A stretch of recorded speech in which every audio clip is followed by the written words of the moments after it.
कोल्हापूर शहरात शासकीय निधीतून रस्ते डांबरीकरणाची कामं सुरू आहेत। या कामांमध्ये लोकप्रतिनिधी, शासकीय अधिकारी आणि बांधकाम ठेकेदारानं संगनमतानं शासकीय निधीमध्ये लूटमार करून रस्त्याचं विद्रुपीकरण करण्याचं काम चालू केलंय। शहरातील रस्त्याच्या कामाचं प्लॅन एस्टिमेट करतानाच वाढीव दर आणि साहित्याची नोंद केली आहे।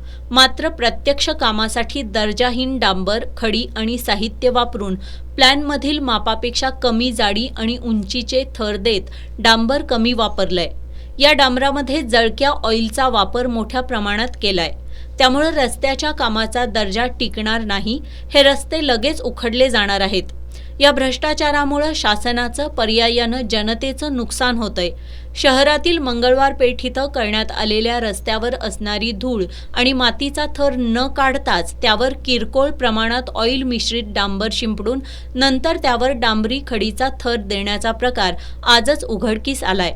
या संपूर्ण प्रकाराची चौकशी करून संबंधितांवर कारवाई करावी अशी मागणी आज कोल्हापूर शहर जिल्हा नागरी कृती समितीनं मुख्यमंत्री देवेंद्र फडणवीस यांच्याकडे ईमेलद्वारे केली आहे।